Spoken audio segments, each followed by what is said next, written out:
Tengo el agrado de presentar a Patricio Meller, quien es director ejecutivo de CIEPLAN, y estará presentando el tema América Latina y la bendición de los recursos naturales. Asimismo, Lucio Castro, director del Programa Integración Global y Desarrollo Productivo del CIPEC, quien abordará el tema Políticas de Desarrollo Productivo en sectores intensivos en recursos naturales.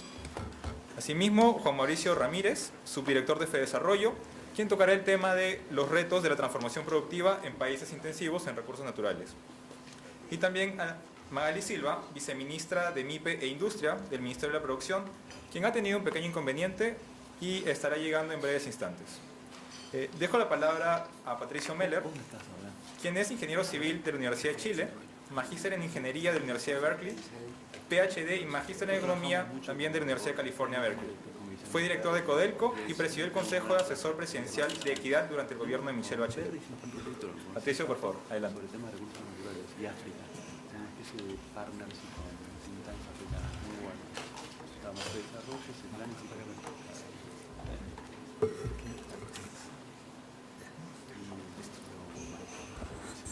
Ok, el tema que les voy a plantear va a ser América Latina y la bendición de los recursos naturales.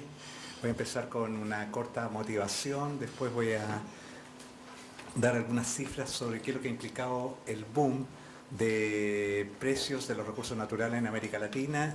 Voy a hablar también sobre diversificación de exportaciones de recursos naturales, crecimiento. Y implícitamente en varias partes de esta exposición va un cuestionamiento a la hipótesis de la maldición de los recursos naturales y algo vamos a ver sobre el síndrome holandés, pero lo que me interesa al final es hablar sobre cómo sería una estrategia de desarrollo en torno a los recursos naturales. Ok, bien, veamos la motivación, o sea, la cuestión de fondo aquí, ¿cuáles son los temas? ¿Cuáles son los temas de fondo que tenemos dentro de la región? Y yo diría que en la región hay un sesgo negativo contra los recursos naturales. ¿Y por qué? Y aquí es la influencia de las ideas. Primero Prebisch, mitad del siglo XX, con su hipótesis sobre el deterioro de los términos de intercambio de los recursos naturales. Y posteriormente, 1995, Sachs y Barner con la hipótesis de la maldición de los recursos naturales. Y aquí yo voy a tratar, y por eso el título va directamente, la bendición de que no es maldición, no es una maldición tener recursos naturales, sino muy por el contrario. La otra cuestión tiene que ver con el entorno en el cual estamos. O sea, hay una gran diferencia en América Latina con el efecto de las dos depresiones que hemos tenido en los últimos 80 años. En la depresión de 1929 a 1933 tuvo un serio impacto en América Latina. Y esto, lo que en el impacto se vio en el desplome de nuestras exportaciones de recursos naturales y una caída del PIB y un incremento de desempleo en todos los países de la región. En cambio, en la depresión esta financiera del 2008 a 2011, el efecto que ha tenido en la región ha sido bastante marginal. Y aquí tenemos que hacernos la pregunta, ¿a qué se debe esta diferencia? Y intuimos, la respuesta tiene que ver con, obviamente, China, pero va más allá de China. ¿Ok? Aquí les quiero mostrar cuál es la magnitud de las rentas extranormales que han generado los recursos naturales en América Latina. Esta es una acumulación 2004-2010. O sea, usando 2000-2003 como precios de referencia, estas rentas extranormales corresponden a las rentas ricardianas que se han obtenido gracias al incremento de precios que han tenido nuestros recursos naturales en toda la región. En cada país lo que hemos hecho es tomar el commodity principal y calcular la diferencia que hay entre el incremento de precios y lo que había en el periodo promedio 2000-2003.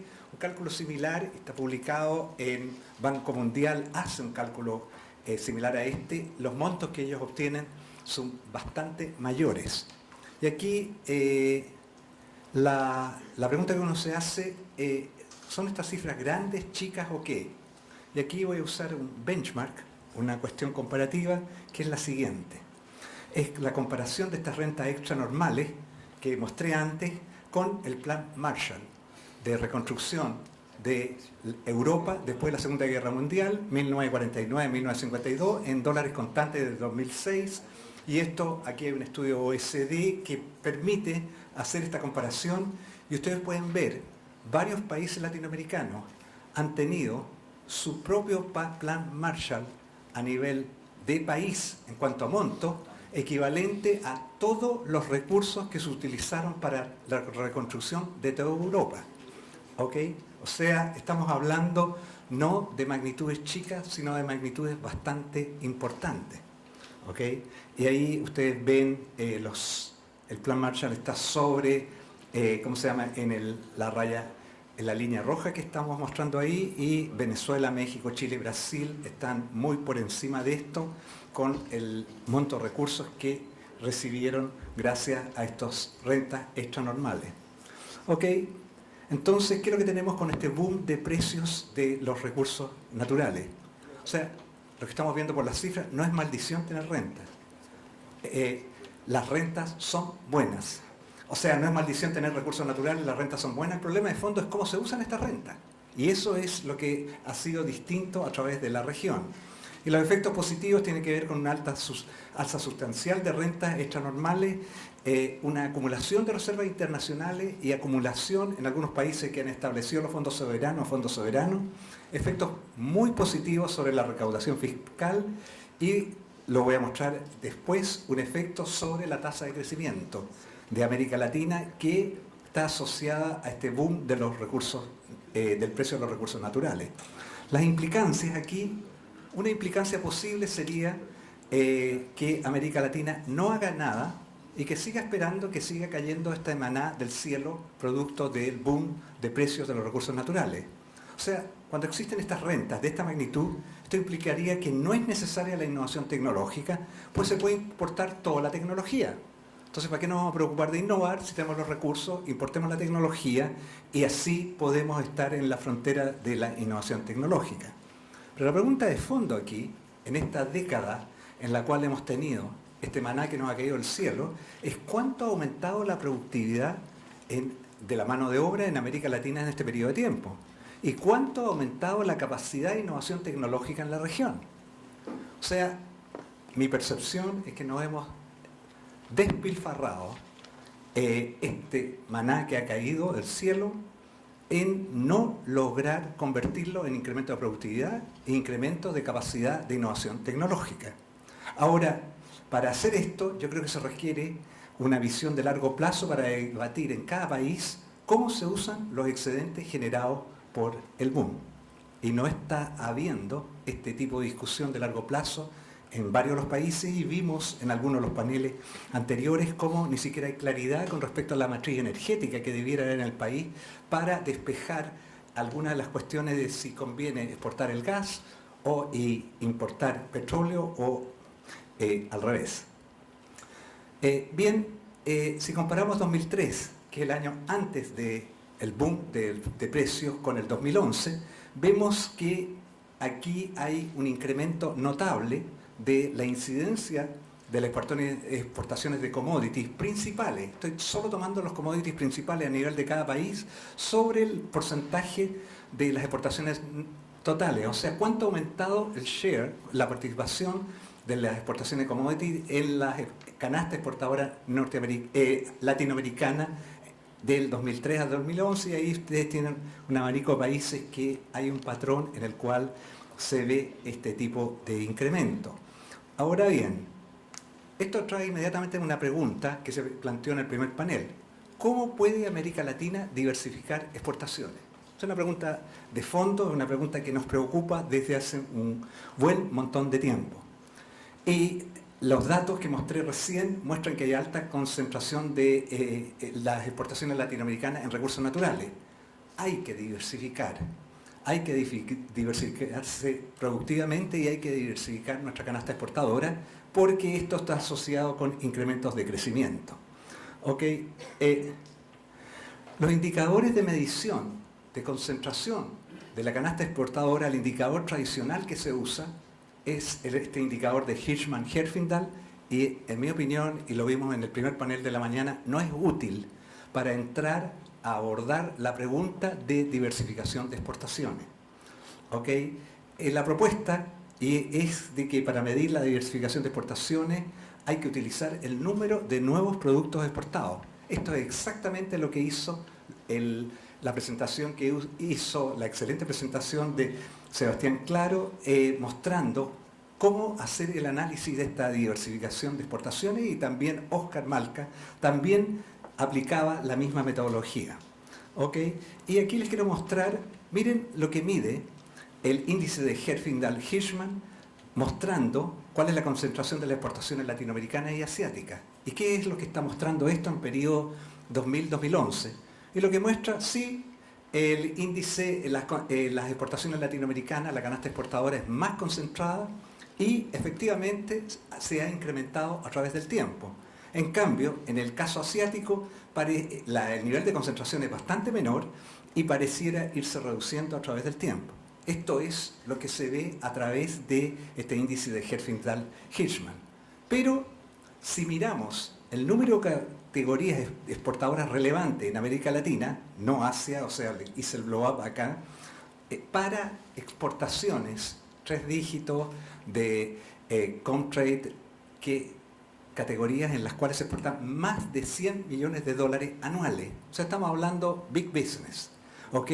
Y miren, Argentina, estos 9 países, y cómo en un periodo de tiempo un poco mayor a una década, el número de productos aumenta, el número de categorías aumenta considerablemente en todos los países.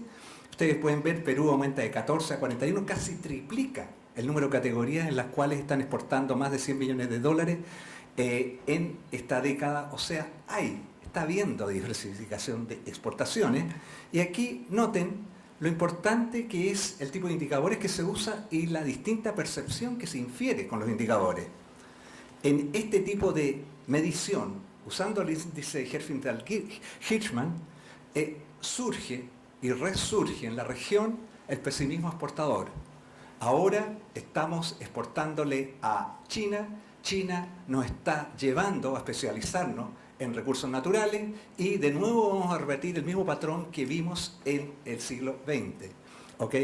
Sin embargo, si mostramos este otro tipo de medición, estamos viendo, ojo, está habiendo diversificación de exportaciones en América Latina y esto está sucediendo a través de los distintos países. O sea, dejemos a un lado, dejemos atrás el pesimismo exportador. La otra cuestión que quiero mostrar rápidamente es esto de cómo las exportaciones de recursos naturales afectan al crecimiento. Y aquí esta es la hipótesis de que las exportaciones como motor de crecimiento tiene larga data. Balassa fue el primero que empujó esta idea de las exportaciones como motor de crecimiento. La segunda referencia ahí, Giles y Williams, año 2000, muestra 150 artículos en las cuales usan este modelito que estoy mostrando acá, y la crítica tradicional que había a usar las exportaciones como motor de crecimiento tenían que ver con observaciones de punto de vista econométrico, que había un efecto de composición, que las exportaciones son parte del PIB. Entonces, si crecen las exportaciones en una parte, tiene que crecer el PIB. O problemas de causalidad. Primero crecen los países y después exportan, o primero exportan y después crecen, y un problema de relación espuria. En este trabajo que hemos desarrollado en CIEPLAN, usamos la variable, hemos resuelto estos problemas, hemos neteado el PIB del valor agregado de los recursos naturales y usamos 18 países latinoamericanos, los que tienen 1 millón de habitantes o más, y en un periodo de 50 años. Y aquí están los resultados. Y lo que está de trasfondo acá es un cuestionamiento econométrico a lo que hicieron Sachs y Barner de cómo estimaron. Y la estimación que aparece ahí en amarillo, es la estimación de panel de todos los países, en que ese es el subset de 18 países, 50 años, en las cuales las exportaciones de recursos naturales tienen un impacto positivo y además ultra significativo al 1%, también influye en la formación bruta de capital y además hay un test ahí en la cual se rechaza la hipótesis de países homogéneos. ¿Cuál es la estimación de Sachs y Barner? Es la de la segunda columna, es que es una estimación de corte transversal que no distingue entre los países. Va tomando década por década y va tomando todos los países y los mete como observaciones sin discriminar entre países, y esto es lo que está mostrando que si uno aplica el test, que está en la última fila, se rechaza esta idea de los países que sean homogéneos. Ahora, y la tercera regresión es la regresión spool, se toman todas las observaciones sin discriminar de qué años son y de qué país son, y los resultados que se obtienen son similares a los del método de corte transversal, en la cual sale este resultado negativo que encuentra Sachs y Barner sobre la relación entre crecimiento y exportaciones de recursos naturales, pero no significativa. ¿Ok? Dicho esto, entonces, si importan los países, estimemos país por país. 50 años, cada país, y cuál es el efecto de las exportaciones de recursos naturales a nivel de cada país. Y ustedes están viendo, estoy tomando nuevamente un set de 8 países. La mayoría de los países el efecto es positivo, en varios países significativo al 1%, en otros el efecto de las exportaciones sobre la tasa de crecimiento, en otros significativo al 5%.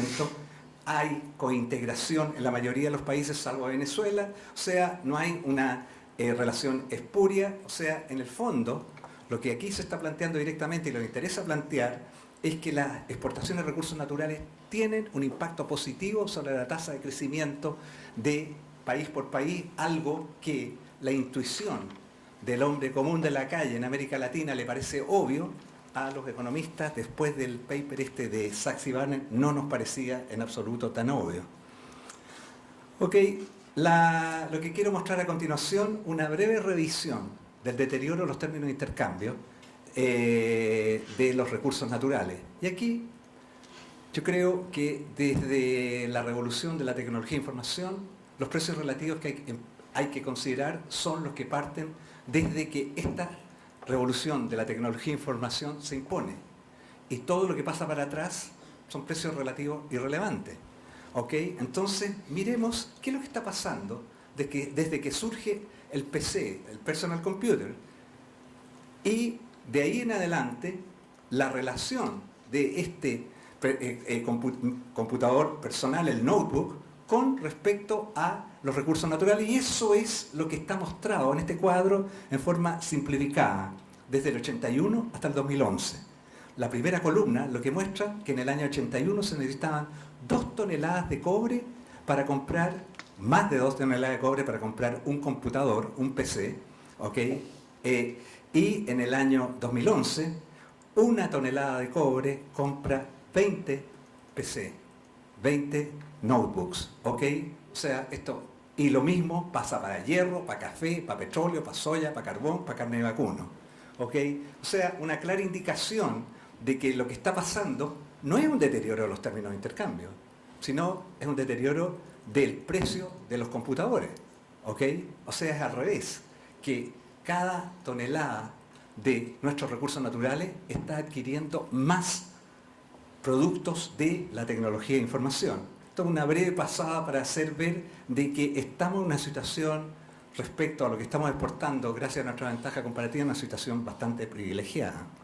Ok, veamos entonces, una de las críticas que se hace es, sí, hay un boom de precios de los commodities, pero fíjense que esto genera el síndrome holandés. El síndrome holandés, el Dutch disease, lo que implica es que la apreciación cambiaria nos lleva eventualmente a que no exportemos productos que no sean el recurso natural. Y aquí les voy a mostrar algo que ya mostró Sebastián Claro en el caso chileno, de cómo habían aumentado las exportaciones no mineras en Chile. Aquí lo que estamos haciendo nuevamente es un test muy directo sobre la existencia o no de Dutch disease. Y aquí, sobre las exportaciones totales, estamos excluyendo el commodity principal y estamos poniendo las exportaciones no commodity principal en función del precio del commodity principal. O sea, en el caso de Chile, estamos estimando una regresión absurda de que las exportaciones no cobre son función del precio del cobre. ¿Ok? ¿Y qué es lo que esperaríamos de esto? O sea, y en el caso de Perú similar, exportaciones de cobre, o sea, las exportaciones no cobre, función del precio del cobre o función del precio del oro, las exportaciones no oro. ¿Ok? Lo que esperaríamos, el test directo, es que efectivamente saliera un coeficiente, en este caso A sub 1, negativo y significativo. Y sin embargo, sale un coeficiente positivo y significativo al 1% en el caso de Chile, al 1% en el caso de exportaciones no cobre de Perú y al 5% exportaciones no carbón Colombia, ¿ok? Y en general el coeficiente es positivo. Entonces aquí hay una cuestión absurda. O sea, ¿no está funcionando la teoría? O sea, aumenta el precio del commodity principal y al mismo tiempo aumenta el volumen de las exportaciones no commodity. Esto es Dutch disease, síndrome holandés al revés, síndrome holandés a la -1. Pero ¿cuál es la racionalidad? ¿Cuál es la lógica de esto que está detrás? Y la lógica tiene que ver con lo siguiente, de que no solo está aumentando el precio del commodity principal, también están aumentando los precios de los otros productos de exportación que estamos exportando en América Latina, y un test directo, y esto tomado en el caso chileno, es cuál es la correlación entre el precio del cobre con el precio de los otros productos de no cobre que estamos exportando, harina de pescado, vino, uva, celulosa, salmones, madera cerrada, y ustedes ven la correlación altamente positiva. Entonces, no solo subió el precio del commodity principal, también subió el precio de los otros productos, que hay un boom generalizado de la mayoría de los productos que estamos exportando en la región. Y esto explica que a pesar de la apreciación cambiaria que está habiendo, el incremento de los precios internacionales de los productos no commodity principal que estamos exportando, más que compensa la apreciación cambiaria. No es que no haya Dutch disease, no es que no haya apreciación cambiaria, pero lo que hay es que el precio de incremento, los precios internacionales de aumento de nuestras exportaciones no commodity principal también han aumentado y sobrecompensa la apreciación cambiaria. ¿Ok? Bien. O sea, la síntesis del resultado es que el boom de precios de los commodities es un maná cuantioso que ha caído en América Latina. Hay que diversificar exportaciones en América Latina a pesar del incremento del share de el commodity principal en las exportaciones totales. Hay la hipótesis de las exportaciones como motor de crecimiento funciona ok. El efecto del maná sobre el crecimiento no es automático y depende, como siempre, de las instituciones y las políticas. Y nuevamente hay boom de precios de varios de las exportaciones. Un tema pendiente al que quiero entrar de lleno ahora y que nos preocupa en América Latina, si pueden las exportaciones de nuestros commodity principal transformar a un país latinoamericano en un país desarrollado. O sea, ese es, yo creo, un tema de fondo. Caso Perú, exportando más cobre, exportando más oro, ¿los va a transformar a ustedes en país desarrollado? La misma pregunta la tenemos en Chile, ¿ok? Exportando más cobre, ¿nos va a llevar a ser un país desarrollado? Y aquí quiero plantearle una estrategia que ya ha sido mencionada antes, la estrategia de clúster en torno a los recursos naturales. Y lo voy a ejemplificar con el caso de la minería del cobre en Chile y señalando de entrada de que la minería, el petróleo, son enclaves. ¿Qué significa que sea un enclave? Significa que tiene nulo vínculo productivo local. Entonces la pregunta que en Chile estamos haciendo hoy día reiteradamente, particularmente en las regiones mineras, es ¿qué le deja el cobre a las zonas mineras? ¿Qué le deja aquí en Perú el cobre o el oro a las zonas en las cuales están los yacimientos cupríferos y de oro? ¿Qué queda ahí? Es una pregunta directa. Ahora, si uno revisa cuál es la relación de la minería o de los recursos naturales en general con la tecnología, se encuentra con lo siguiente. Desde la época de Adam Smith hasta ahora, el enfoque de la literatura económica es que la minería es poco intensiva en tecnología y no genera innovación tecnológica. Ese es el mensaje que viene inclusive de papers escritos por Paul Krugman, en la cual, no voy a entrar al detalle, pero también tiene esto que yo creo que es el trasfondo del paper de Jeffrey Sachs sobre la maldición de los recursos naturales. Ahora, si uno mira la realidad, se da cuenta que la minería, petróleo, un sector muy intensivo en tecnología y usa la tecnología de punta, usa la tecnología más moderna que hay. Pero el problema con la minería y con el petróleo en América Latina es otro, que no disemina la tecnología moderna que utiliza. y no genera innovación tecnológica. No es que no use tecnología moderna, la usa, pero no hay diseminación y no hay innovación tecnológica. Entonces, ¿qué significa esta estrategia de desarrollo de clústeres en torno a los recursos naturales? El clúster es la respuesta conceptual al enclave. Hay 37 definiciones distintas de clúster. Y sin embargo, es sorprendente cómo todo el mundo en América Latina le gusta la idea del clúster. O sea, lo siente en el estómago, no sabe la definición exacta, pero sabe que eso es lo que hay que hacer para que este enclave se relacione con las actividades productivas particularmente de las comunidades en donde están los yacimientos. Pero aquí hay que ser claros también. Yo creo que lo que importa son los eslabonamientos hacia atrás. En el caso chileno, hay 4.000 proveedores de insumos, 4.000 empresas proveedoras de insumos para la minería. Y la minería es un mercado local, está ahí. No hay que cruzar el Pacífico, no hay que entrar a otros mercados externos con otra cultura, etc.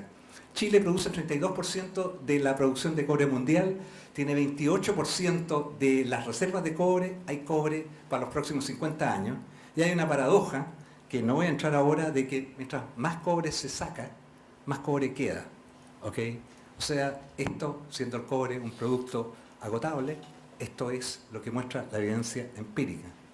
La pesca, los peces, se supone que son no agotables y nos damos cuenta que de repente se agotan. Cobre pareciera no agotarse. ¿Ok? Y aquí lo interesante es que son las grandes empresas mineras las que impulsan un programa de proveedores de clase mundial. Ojo, para que funcione el clúster, el motor del clúster son las grandes empresas que están en ese clúster. Si estas no entran, no hay motor y el clúster no se activa. ¿Ok? Y la forma como se activa este programa de proveedores de clase mundial es que la gran empresa minera tiene un problema productivo y externaliza la solución. La empresa proveedora resuelve el problema y se queda con la propiedad intelectual de resolución del problema. Y hay apoyo financiero para el capital de riesgo de la empresa proveedora y hay apoyo de management para la empresa proveedora. ¿Ok? Aquí voy terminando. Quiero señalar lo siguiente. ¿Ok? Algo de la óptica del clúster en recursos naturales y responsabilidad social empresarial de la inversión extranjera en nuestros países. Hay una gran evolución en el concepto de responsabilidad social empresarial. Antes, Milton Friedman nos decía, un artículo del 70, clásico, una columna en New York Times, en la cual dice que la responsabilidad social empresarial consiste en maximizar la tasa de retorno de los accionistas. Eso y solo eso.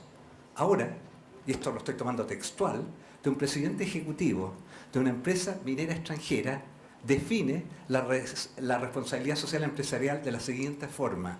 RSE hoy reside en discutir con comunidades locales los proyectos de inversión que van a haber allí.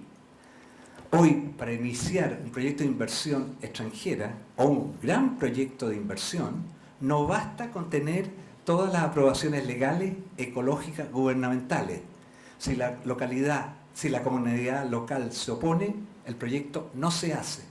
Y hay varios grandes proyectos, mineros y no mineros en Chile, por varios miles de millones de dólares que se han detenido porque ha habido una reacción negativa de la comunidad. Ok, para terminar, esta estrategia de clústeres en torno a recursos naturales, implementada vía programa de proveedores, integra, a mi juicio, los 3 mecanismos de inserción en el mundo global que hemos discutido hoy día en esta workshop internacional. Por un lado, la gran empresa productora de recursos naturales y los proveedores establecen una cadena global de valor. La inversión extranjera o la empresa estatal, dueño del recurso natural, define el problema y el proveedor genera la innovación tecnológica. Y el proveedor eventualmente logra diversificar exportaciones una vez que domina la tecnología, domina el producto y luego puede usarlo en otras áreas y puede exportarlo hacia afuera. Esta idea de programa de proveedores es válido no solo para las empresas de recursos naturales, es válido para todos nuestros mercados oligopólicos, en que los mercados oligopólicos que tenemos en toda la región, estos oligopolios tienen sus proveedores y en vez de plantearse esta suma de juego cero, nula, en la cual mientras más le extrae al proveedor, más gana la gran empresa, no nos lleva a generar innovación tecnológica de largo plazo, y yo creo que este es un enfoque que tiene la posibilidad, cuando generemos innovación tecnológica con los proveedores, de transformarnos en países desarrollados. Ok, muchas gracias.